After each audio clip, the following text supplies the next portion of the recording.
안녕하십니까. 네모 ICG 이사 엄태식입니다. 2023년 금속 소재 및 성형 가공 분야 중소기업 전략기술 로드맵을 소개하겠습니다. 첫 번째 말씀드릴 순서는 전략 분야의 개요입니다. 금속 소재 및 성형 가공 분야에서는 금속 소재라는 것은 이제 금속 광석으로부터 추출, 재련 이후 주조 성형 등의 공정을 거쳐서 제조되는 중간재를 의미하는 것을 말하고요. 그 다음에 금속 성형 가공이라는 것은 합금을 성형하거나 필요한 제품으로 제작하는 공정과 장비를 의미합니다. 금속 소재 및 성형 가공 분야는 2019년에 일본의 수출 규제에 대응에 집중했었던 소부장 정책에서 상당히 중요성을 부각을 받았고, 그 이후 최근에서는 러시아와 우크라이나의 전쟁이라든가 미중 간의 어떤 무역 전쟁 이런 것으로 촉발된 글로벌 밸류체인의 위기 상황 속에서 이를 극복하기 위한 중요한 전략 분야가 되겠습니다. 또 하나는 최근에 이슈가 되는 두 가지의 꼭지인 탄소 중립과 디지털 전환의 근간이 되는 뿌리 산업이라고 할 수 있는데요. 우선 친환경차 같은 경우에는 그 속에 들어가는 부분이 경량화 소재들이 많이 들어갈 수 있고요. 그다음에 반도체 같은 경우에도 후공정에서 금속이 많이 쓰입니다. 또한 배터리 분야에서도 배터리 양극재의 소재나 이런 부분들이 금속이 많이 쓰이고 있기 때문에 미래 산업의 근간이라고 말씀드릴 수 있겠습니다. 정부는 이에 따라서 금속 등 소재 산업을 육성하기 위해서 소재, 부품, 장비 2.0 전략을 수립해서 100개의 전략 기술을 키우겠다고 선언을 했었고, 2022년에는 소재, 부품, 장비의 2.0 전략에 더해서 한 50개의 기술을 추가해서 더 육성하려고 노력하고 있는 것으로 알고 있습니다. 다음은 환경 분석 내용인데요. 주요국별로 다 소재의 중요성을 알고 있기 때문에 여러 가지 정책을 내놓고 있습니다. 첫 번째, 유럽 같은 경우는 19년에 호라이즌 유럽이라는 디지털 전환과 관련된 정책을 발표하면서 두 가지의 정책을 내세웠습니다.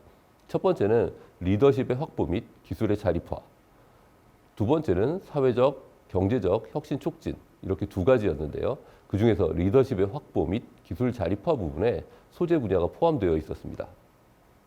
두 번째는 중국에 대해서 말씀을 드리자면, 중국은 2021년에 중국 공업의 녹색 발전 14.5 기획이라고 공표를 하고, 그 속에서 디지털 전환과 관련된 많은 부분들을 이야기를 했었습니다. 이 속에서도 역시 소재 부분의 경쟁력 강화 부분이 언급되고 있었습니다. 일본 같은 경우는 2021년 1월에 일본의 소재 기술 강화를 위한 범국가적 대응 전략을 마련한 것으로 알고 있습니다. 미국 같은 경우는 21년에 바이든 대통령이 미국 공급망 행정명령에 서명을 해서 전체적인 밸류체인상에서 소재 부분을 강화해야 된다는 말을 했었고, 그다음에 2023년 IRA 법안이 시행될 예정으로 있는데요. 그 속에서도 배터리 부분에 대한 강력한 보조금 정책을 통해서 미국의 소재 산업들의 미국 소재 산업의 육성을 기대하고 있는 것으로 알고 있습니다. 다음은 시장 규모하고 전망에 대한 내용입니다. 우선 세계적인 금속 시장과 금속 제조의 시장 규모 및 전망을 보시자면 성장률은 약 5.2%로 예상이 되고 있고, 그 규모는 약 13조 400억 달러에 달하는 매우 큰 시장이 되겠습니다. 국내 시장 역시 상당히 큰데요. 2023년 기준 약 291조 원의 규모를 전망하고 있고, 2026년이 되면 343조 원의 시장에 달할 것으로 전망이 되고 있습니다. 다음은 기술 개발 동향입니다. 금속 소재는 크게 세 가지의 기술 개발 동향을 가지고 있다고 정리할 수 있는데요. 첫 번째는 친환경 소재와 관련된 경량화 쪽이고요. 두 번째는 디지털 전환의 핵심인 AI와 접목된 기술의 개발 방향입니다. 세 번째는 디지털 전환의 역시 하나의 축인 스마트 제조에 해당되는 분야인데요. 3D 프린팅과 관련된 분야입니다. 처음서부터 말씀을 드리면 우선 경량화 분야입니다. 첫 번째는 자동차 분야인데요. 국내외의 주요 철강사들은 작은 양으로도 차량의 안전성을 확보할 수 있도록 강도를 높인 초고강도강을 개발 중이라고 알고 있습니다. 저 아래 그림에서도 최근에 나온 쌍용차의 이미지인데요. 거기서도 44%의 고장력강과 34%의 초고장력강이 사용되고 있었습니다. 이렇게 함으로써 자동차는 경량화될 수 있고 이렇게 함으로써 탄소 중립에 좀 더 가까워질 수 있기 때문에 최근에 차량에서는 많은 초고장력강 혹은 초고강도강 소재를 사용하고 있는 것으로 알고 있습니다. 두 번째는 이제 건설 분야인데요. 최근에 들어서 지진의 피해들이 커지고 있고 건물이 고층화되고 있다 보니까 내진 설계가 반드시 필요하게 되고 그 내진 설계가 중요함에 따라서 철근, 형광 등의 내진 강제를 적용하는 것을 확대하고 있습니다. 따라서 금속의 수요도 늘어나고 있습니다. 조선 분야에서도 역시 환경 기준 강화로 인해서 LNG 선박의 수요가 늘어나면서 LNG의 특성상 저온 특성의 그 강들을 많이 소유하게 되는데요. 이 속에서도 고무망간강 등을 포함시키는 분야가 들어가게 됩니다. 또한 현 정부에서 많이 육성을 하고자 하는 우주항공 분야가 있는데요. 우주항공 분야에서도 중요한 소재는 거의 다 금속으로 되어 있기 때문에 차량의 경량화라든가 우주항공 소재로서의 경량화 이런 부분들에 많이 쓰일 수 있겠습니다. 그래서 이러한 부분들을 많이 개발하고 있습니다. 두 번째는 이제 AI와의 접목인데요. 크게 두 가지 분야로 이루어지고 있다고 보시면 되겠습니다. 첫 번째는 소재를 개발함에 있어서 AI를 접목해서 소재 개발의 시간과 노력을 줄이는 방안. 그리고 두 번째는 현재 생산하고 있는 공정에서의 여러 가지 데이터와 AI를 결합해서 더 좋은 품질과 더 높은 생산성을 기대하는 방향이 있겠습니다. 그 첫 번째는 최근에는 유니스트가 최근에 발표한 내용인데요. XAI, Explainable AI를 이용해서 고강도 경량 알루미늄 합금 설계에 성공해서 원하는 공정 조건에 가까운 조성과 공법을 찾아내는 데 성공했다고 합니다. 그리고 Explainable AI를 썼기 때문에 왜 이런 조성과 조건이 성립되었는지를 설명할 수 있었고 이러한 설명의 내용 때문에 연구진들은 조금 더 쉽게 소재 개발의 조성과 공법을 찾아낼 수 있었다고 합니다. 다음은 포스코에서 이제 사용한 방법인데요. 포스코는 우리나라 스마트 공장의 첫 번째로 등대 공장에 성공된 기업입니다. 등대 공장에 선정된 기업입니다. 그 등대 공장에 선정되게 된 배경에는 스마트 고로가 있는데요. 공정 지식을 가진 현업 부서하고 AI 연구원들이 협업을 해서 스마트 고로를 개발하게 되었습니다. 과거에는 기술자들의 감각에 의존하던 운전 방법을 축적된 데이터를 이용해서 AI를 활용해서 자동 제어하는 수준에 도달해서 하루에 생산량을 240톤을 증대시켰고 품질도 향상되었다고 합니다. 이러한 시도들이 이어져서 우리나라 최초의 등대 공장으로서 포스코가 선정된 것으로 알고 있습니다. 다음은 3D 프린팅과 관련된 내용입니다. 3D 프린팅에서 금속이 쓰이게 된 건 사실 길지 않습니다. 과거에는 수지류와 관련된 폴리머 종류들을 3D 프린팅을 해서 아주 간단한 모형들이나 혹은 제품들을 만들곤 했었는데요. 최근에는 금속을 3D 프린팅을 해서 항공 부품이라든가 자동차용 부품이라든가 이런 부분들을 제조하는 데 활용하고 있습니다. 금속 3D 프린팅이 많이 쓰이는 방식은 크게 두 가지가 있는데요. 첫 번째는 PBF 방식, 두 번째는 DED 방식입니다. 첫 번째 PBF 방식이라는 것은 파우더 베드 퓨전이라는 방식입니다. 금속 분말 같은 소재를 파우더 베드에 아주 얇게 깝니다. 수평으로 평평하게 깔고 여기에 고출력의 산업용 레이저나 전자빔을 조형하고자 하는 모델에 선택적으로 조사해서 소결시키거나 용융시켜서 쌓아 올라가는 방식입니다. 이렇게 해서 여러 가지 부품들을 제조할 수 있겠습니다. 특히 최근에는 아래 사진과 같은 것은 이제 항공 부품인데요. 항공 부품이나 혹은 풍력 터빈, 그래서 신재생 에너지 쪽에서 많이 활용될 수 있겠습니다. 이건 GE가 만든 것이고요. GE는 항공 분야에서도 엔진 쪽에 들어가는 부품을 3D 프린팅으로 만들고 있고 현재 공장을 증설하고 있다고 들었습니다. 다음은 DED 방식입니다. DED라는 것은 Directed Energy Deposition이라는 방식으로서 고출력 에너지 빔을 금속 표면에 조사해서 순간적으로 용융지가 형성되는 동시에 금속 분말도 공급돼서 실시간으로 적층하는 방식으로 기존 제품에 덧붙여서 적층이 가능해서 보수 작업 등에 활용됩니다. 즉 어디에 파이프가 금이 갔을 때 그런 때 이제 보수할 때 이런 방식을 쓰는 것이죠. 그리고 공장 내에서도 활용될 수 있었습니다. 그래서 이런 방식을 또 역시 금속 가공이나 제조에 가공이나 제조에 활용합니다. 다음은 올해 처음으로 도입된 품목 로드맵에 대해서 설명을 드리겠습니다. 금속 소재 및 석영 가공 분야에서는 2027년까지의 품목들에 대해서 로드맵을 만들었는데요. 품목 로드맵은 향후에 중소기업부에서 금속 및 성형 가공 분야에 어떠한 지원을 펼쳐주면 좋을지에 대해서 전문가들이 논의해서 만들었습니다. 일단 이것은 올해 처음으로 시도되는 것이고 그 다음에 전반적인 흐름을 보여주기 위한 것이니 기술적인 부분이 많이 포함되지는 않았습니다. 금속 소재 및 성형 가공 분야는 크게 성형 가공 분야와 소재 분야로 나누었고요. 성형 가공 분야에서는 올해 선정된 품목은 환경 친화형 금속 가공 시스템, 두 번째로 지능형 금속 제조 공정 제어 시스템이 되겠습니다. 소재 분야에서는 세 가지의 품목이 선정되었는데요. 첫 번째로는 수송용 경량 고강도 금속 소재, 두 번째로는 생체용 금속 소재, 세 번째로는 고기능성 금속 분말이 되겠습니다. 그리고 지능형 표면 처리 시스템과 차세대 원전용 금속 부품과 같은 경우는 2024년서부터 품목 지원이 시작될 것으로 알고 있습니다. 이건 역시 내년에 다시 한번 품목 선정을 거쳐야 되는 것인 만큼 확정된 것은 아닙니다.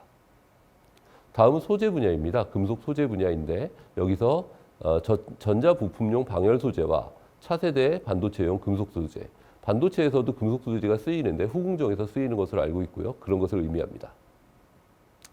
그래서 성형 가공 분야에서는 지능화, 친환경화의 방향으로 가고 있고요.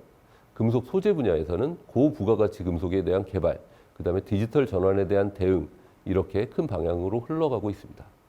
최근에 금속 소재 및 성형 가공 분야의 이슈는 산업부는 선제적으로 미래를 대응하기 위해서 GVC, 글로벌 밸류체인 혁신 대책인 2020년 소재품 장비 2.0 전략을 발표했다고 앞서 말씀드린 바 있고요.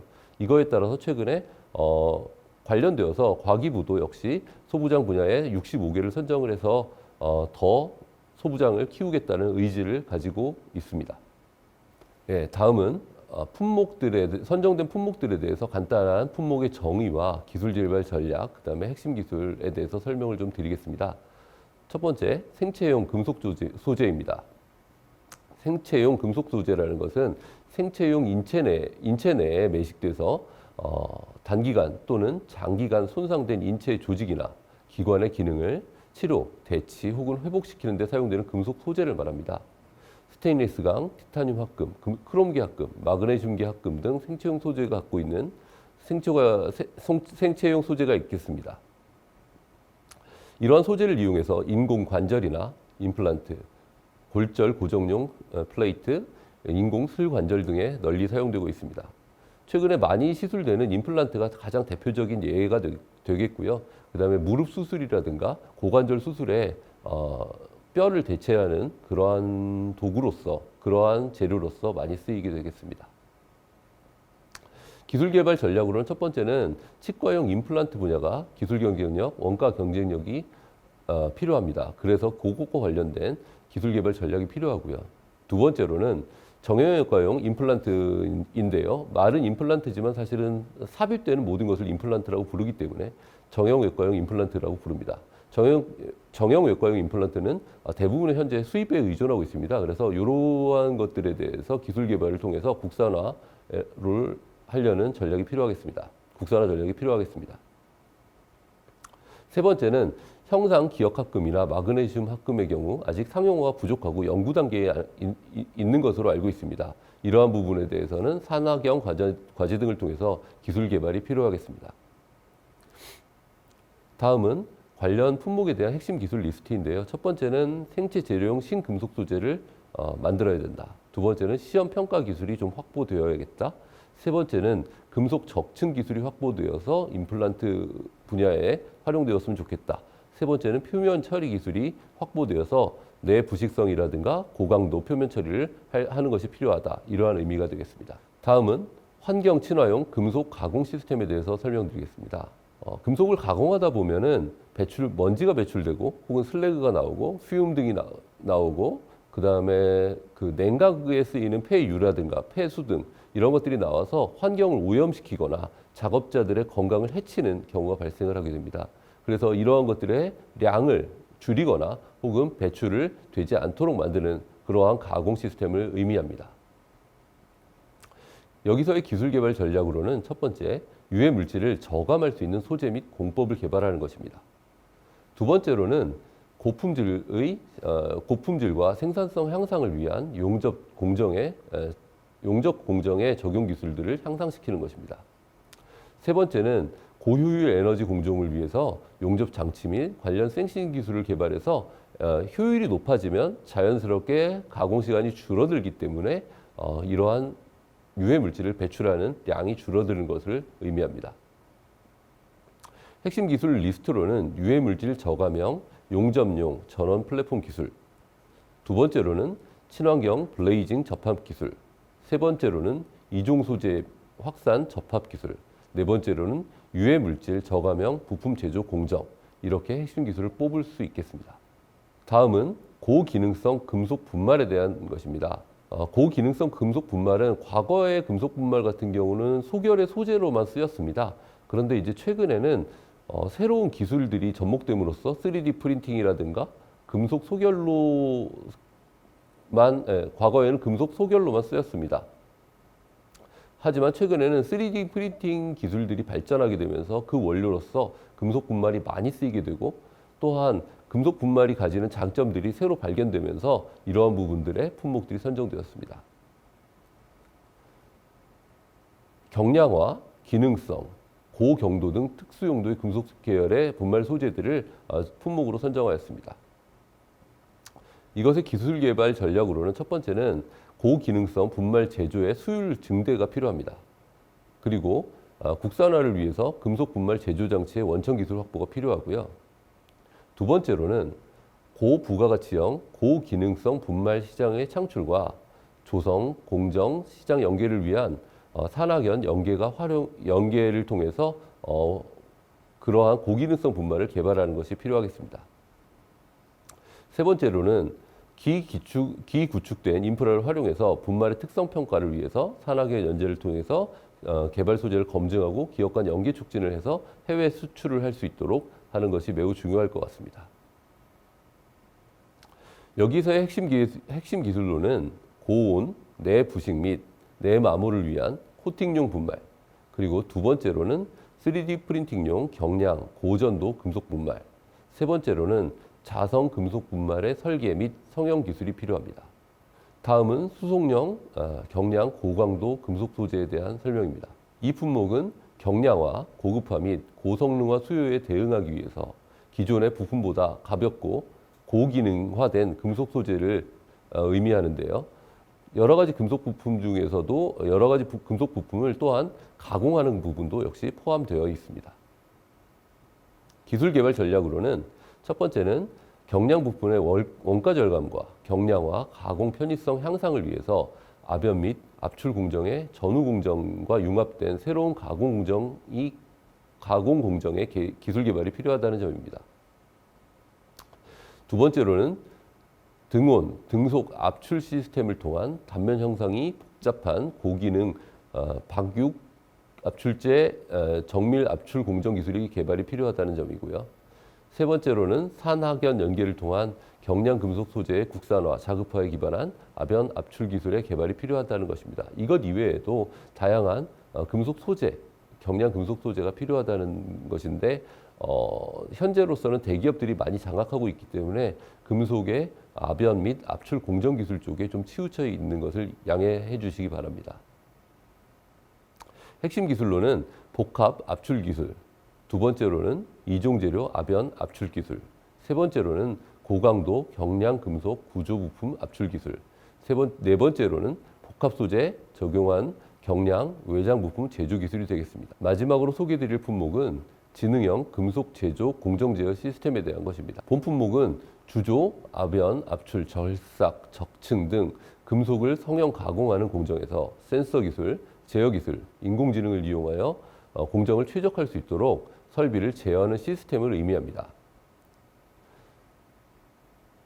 금속을 가공하는 공정에는 여러 가지가 있는데 그 중에서 특히 가공에 의한 부분들이 지능형 쪽으로 많이 접목이 되고 있습니다.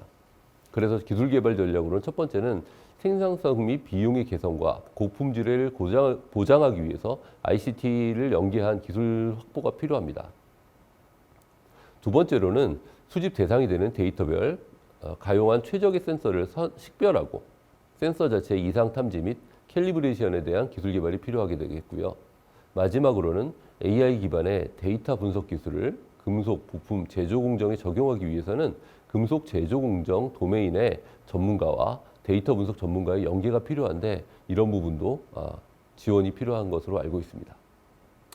마지막으로 핵심 기술 리스트입니다. 본 품목에서는 핵심 기술로 선정된 것이 금속 부품 치수 정밀도 평가 기술, 두 번째로는 센서 기반 공정 정보 측정 기술, 세 번째로는 AI 기반 데이터 분석 기술이 되겠습니다. 그리고 이러한 지능형 금속 제조 공정 제어 시스템은 최근의 동향을 간단하게 설명드리면 핵심 플레이어로는 DMG 모리가 선정이 되었는데요. DMG 모리는 독일 최대의 절삭기계 제조업체 중에서 하나이고요. 여기서 지금 하고 있는 것은 첫 번째는 작업 계획을 AI가 자동 수립하는 기술을 만든 것입니다. 그래서 작업의 계획과 가공비 이런 부분들에 대해서 AI가 계산을 해서 사람 대신해서 견적을 산출하는 일을 하고 있습니다. 두 번째 업체인 하이덴하이는 독일 기업인데요. 공작 기계용 수치 제어 장치 같은 것을 만드는 업체인데 여기서는 이제 측정 센서를 이용해서 가공 정보를 계측해서 이에 대해서 어떤 설비에 대한 경고와 데이터에 대한 신뢰성에 대한 경고들을 해주는 그러한 인공지능을 현재 적용하고 있는 것으로 알고 있고요. 인공지능을 이용해서 대화형 메뉴를 만들어서 사용자들이 좀 더 편하게 쓸 수 있도록 하고 있습니다. 마지막으로 마작이라는 일본 공작기계 제조업체는 온도, 진동, 변위 센서 같은 것을 피드백을 통해서 치구, 가공물의 밸런스를 자율적으로 보정하는 이러한 단계까지 현재 들어와서 향후에는 무인화 가공 시스템을 이룰 수 있는 그러한 솔루션을 제공하겠다는 목표를 제시하고 있습니다.